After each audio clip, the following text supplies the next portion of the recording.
on the explanation side, okay, I'll try not to focus that much on it. I would have to assume, okay, that you have some sort of background already on proper exegesis and hermeneutics. Yun yung basic kasi nun eh. And this is not the topic for it. Malaki yun. It's already a separate lecture for a whole day. And if you want to go deeper, talagang deeper yun. Yung ginawa nyo yesterday was a typical theological framework overall din yun. That's basically theologically, not yet exegetical. And I would suggest if exegetical ang gusto natin, learn the biblical language. There's really no way of getting away from it. Learn the biblical language, know how to understand grammar, and that's it. That's the text. Now, drawing out meaning from the text is often difficult because most of the time, superficial lang yung understanding sa text. That's why going deeper is never wrong. There's no one will say to you na, hindi, nabasa mo na yan, pwede na. Ginawa niya yun, but I don't think he cares. Okay? So, going deeper, and the deepest that you can go is actually learning the biblical language. If that time that does not allow, then just learn how to use proper tools to make proper hermeneutical tools, proper tools. Now, let's do away with explanation, but the basic task there is to learn the message of the text. Now, once we have learned the message of the text, and that's part of the hard work there, the next that requires experience is illustration, and I'll be focusing on that for around 15 minutes, 15, and then we'll go to application before we end the morning session. The application. Sabi ko kanina, the application is mainly, I would say, brought about by largely because of experience. Because real life experience makes you a better communicator, better observer. I think that would make it a case na kapag experience na yung pastor or speaker, he knows how to lead people. Okay. And yun na. Nabawa na yung attention nyo. Alright. So, the next thing would be how to properly illustrate. And there are frameworks that Brian Chapel have given us that I think are helpful. Yung kanina, kwento ko about Brother Rojen and Brother Mark. Ang heading nun is about hospitality. I'm not sure if you followed, but there was a illustration that I've made to express my gratitude to demonstrate the hospitality of the people here in Bacolod. Why did I do that? One, of course, because you know Mark, no Rojen. Second is, of course, to highlight the fact that hospitality is a biblical teaching, tama? But then, if I just simply say, okay, well, kanina si Mark at saka si Rojen, sinundo ako eh. Tuwa naman ako sa hospitality nila. Did I illustrate or not? Ang sagot ni Brian Chapel is you did not yet illustrate. Because illustrating means you have to tell the story. And storytelling is actually an acquired yun. Acquired skill yun. Nonetheless, nagpa-practice tayo on how to better tell a story to someone who's, let's say, attention span is 10 seconds only.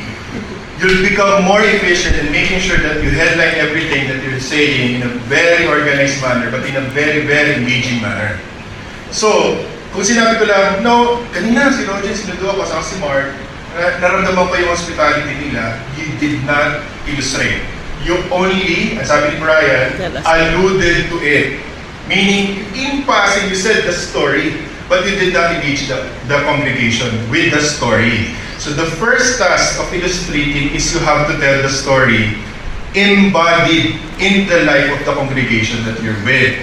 Now, if I tell a story kasi na about ZCRC Imus, will you be able to relate? Even if it's a very fascinating story, and I have one.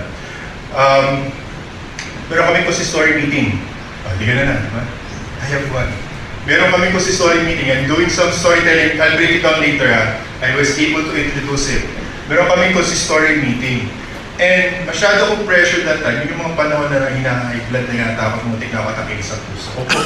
Yung laki kong ito, dati kasi payat po ako, malaki ako. And I'm really illustrating. I'm making you feel what I feel that time. Tama ba?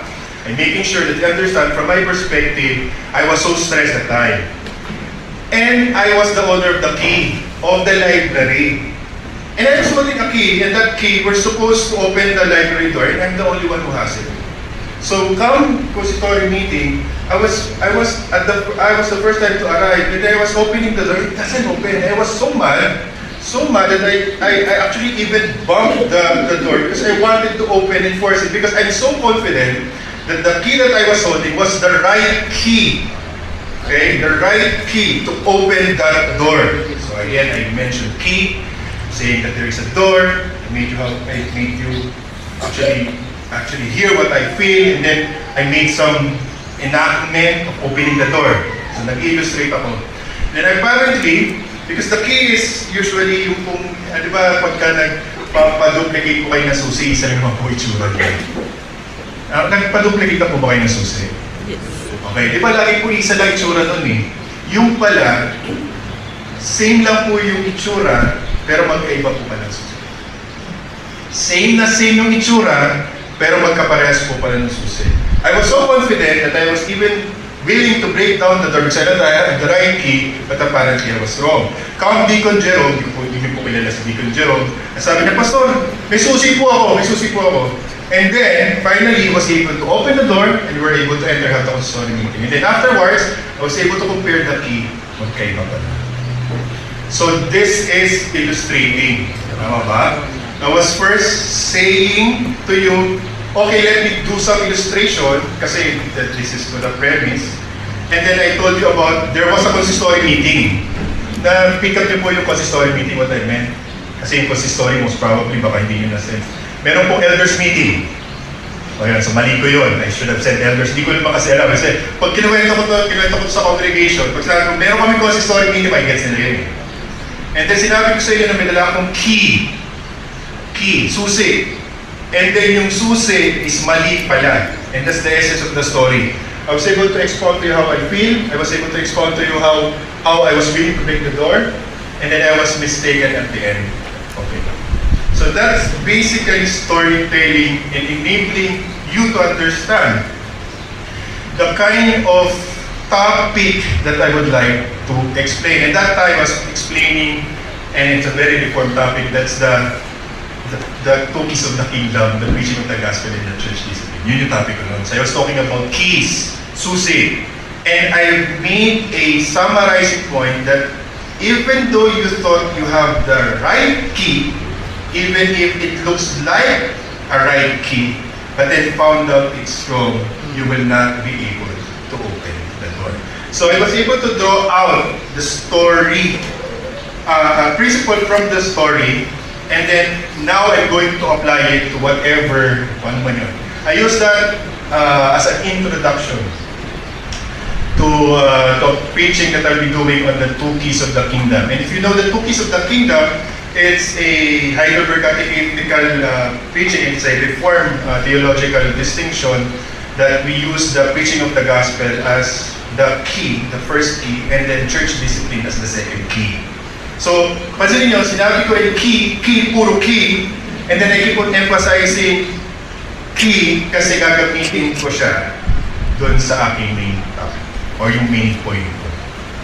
But then, I was able to tell you the story. We're able to, hindi na importante muna yung kung anong susi yun, tama ba? Kung ano man yung pag-uusapan kong key.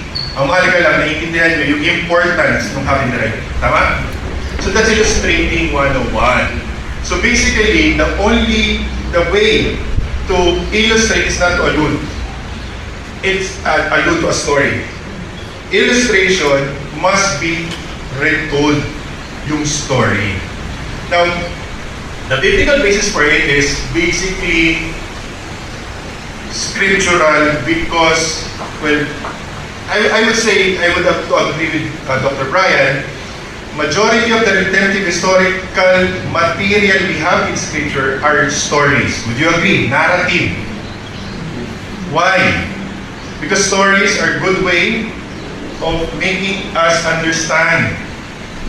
Yes, there are a lot of, let's say, other aspects of the scripture that are,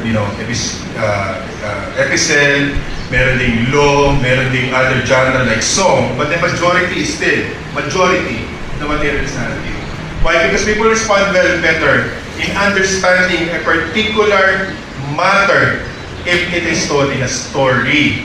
We are not saying that the story per se is what's important. What we're saying is when you already explain the text, the only way the congregation will relate to you is if you're able to tell a story that is actually understandable to the congregation. So I mentioned kanina, Zion, pero I mentioned to you yung story ng hospitality with Martin Roden. Paano ginawa? Kasi you will not understand the other story.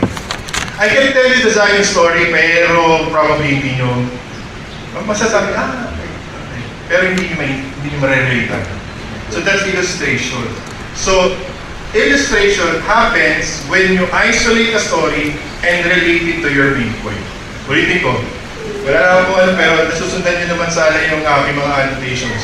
Those are important key terms. The only way for us to effectively, this is what Dr. Brian have distilled in his teaching, is that when we illustrate, we have to retell the story.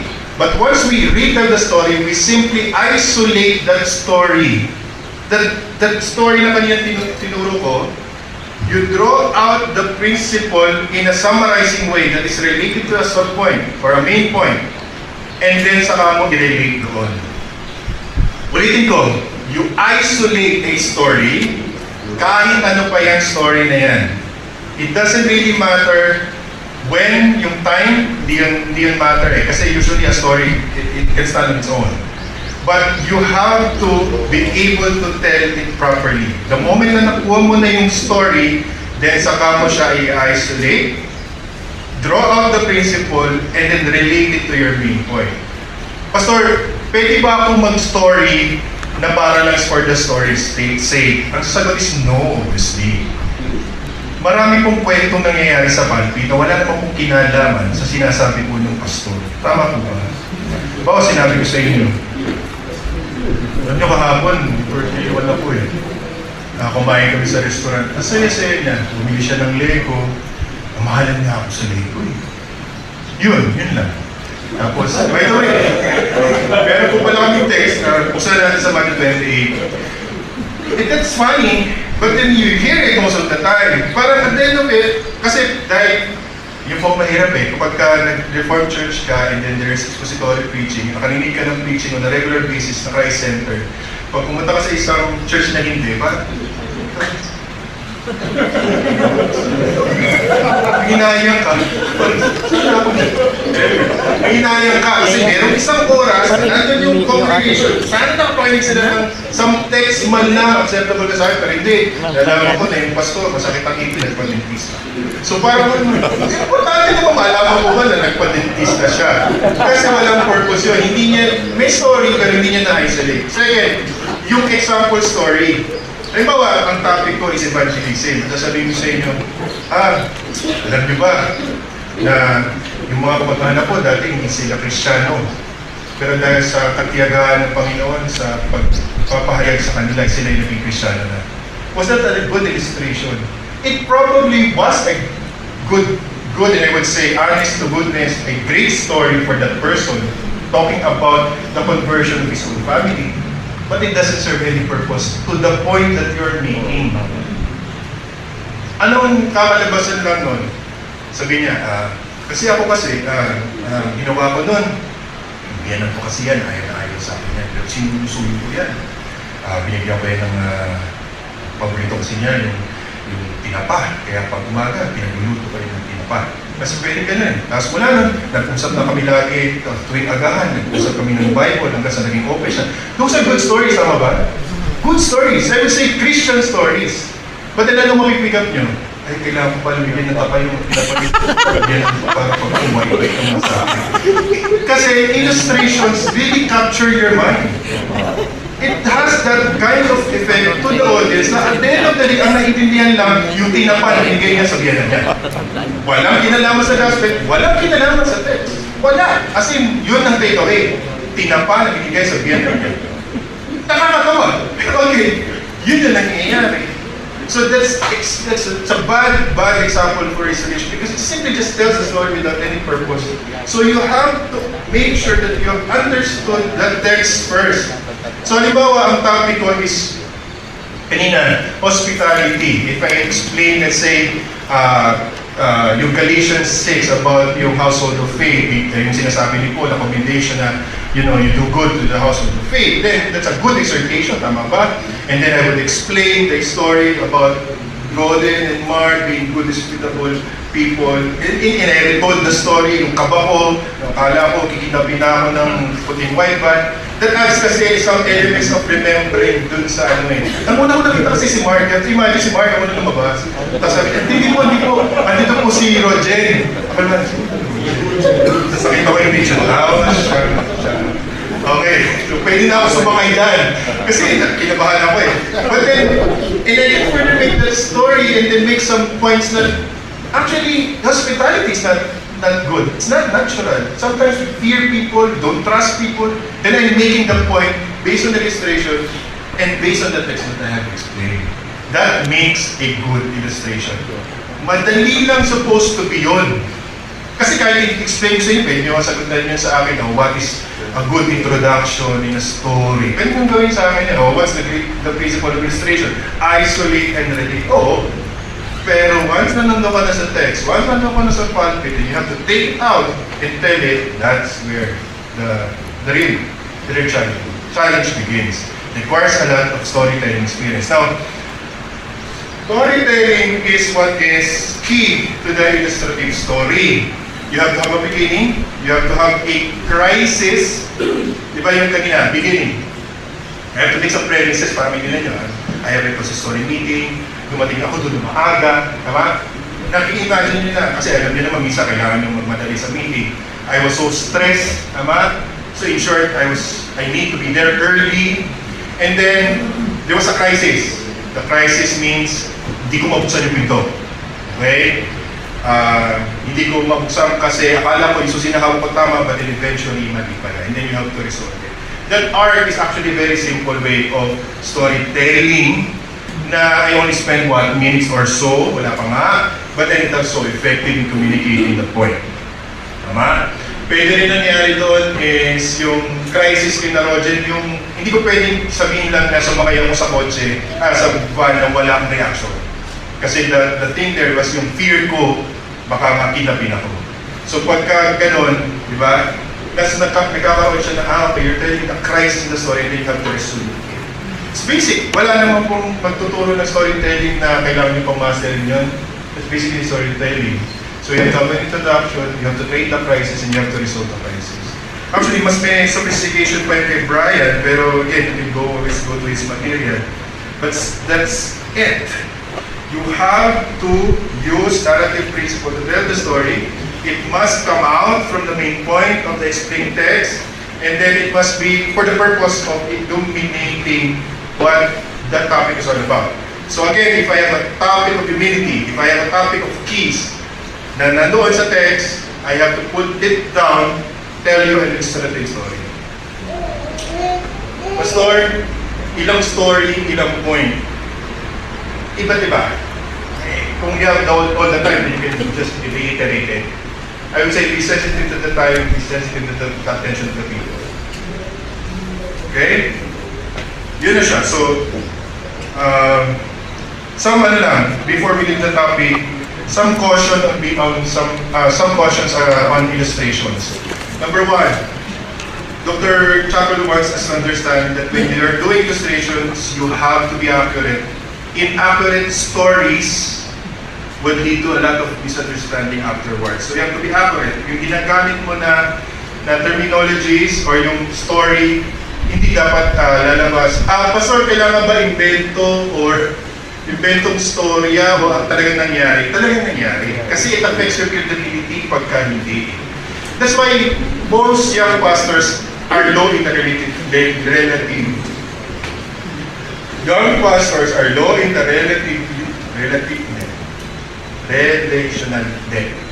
Mas Tagalogin ko. Ang ang mga batang pastor ay mas mababa sa relational aspect. Mabagal makarelate ang audience o ang congregation sa kanila because yun nga, they lack the experience. So, halimbawa, if I'm not yet married, can I talk about being a husband? You can. Pag sinasabi ko lang, that requires a lot of experience. A good storyteller will be able to effectively do so, but obviously, people in the congregation can sense some kind of non-credibility. Low in credibility if they know naman hindi mo na. Next is you have to be careful with what you reveal. I think this one is a golden rule for every congregation, every pastor who shifted or been through several congregations. Inevitable po na anekdotal dun sa pastor yung last church niya. Inevitable yun. Kasi wala pa siya pag-draw-outan ng illustrations niya.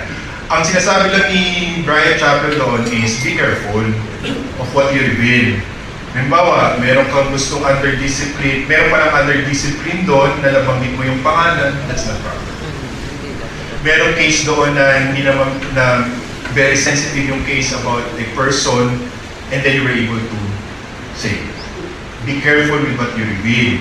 Sensitive things like that should not be, there's no place in the public and that's justifiable.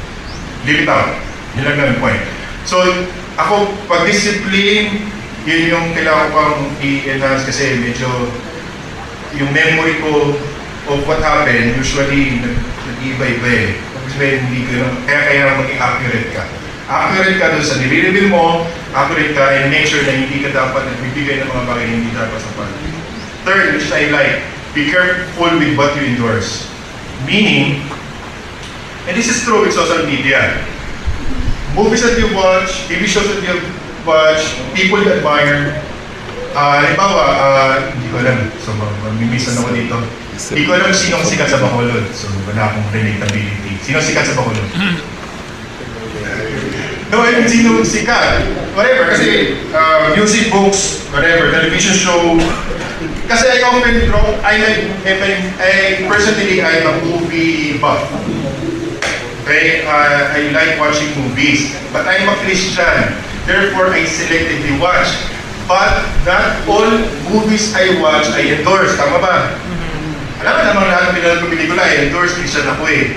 So you have to be careful with what you endorse. Specifically, if the nature of the movie would not be appropriate to the congregation. Or make some concessions. Make some concessions. Or else ang mangyayari po doon, parang kasi hindi na yung may-express sa pulpit eh. Pag nabanggit mo na yon, tapos ka na. Nabanggit mo na eh. Wala lang akong maisip ngayon na totoong dahil example, pero in concept, parang let's say sinabi ko na, okay, hindi yung sinabi ko sino sikat dito. Wala ko tuloy yung idea. Sino sikat dito na artista? Wala, hindi kayo mga artista dito. Sige, so Manila na lang, Manila. Sa amin kasi, pag sinabi mo, pag sinabi mo, okay, pag sinabi mo K-pop, sikat na po ba dito yun? So, medyo general pa ako nun, tama? Kasi a lot of K-pop artists may or may not be necessarily bad endorsements. But then if I, let's say, mention a very specific person in my illustration, and then apparently is a womanizer. So, who would that reflect to? Me. Hindi naman iisipin, ay, ito naman si Pastor, fan pala ni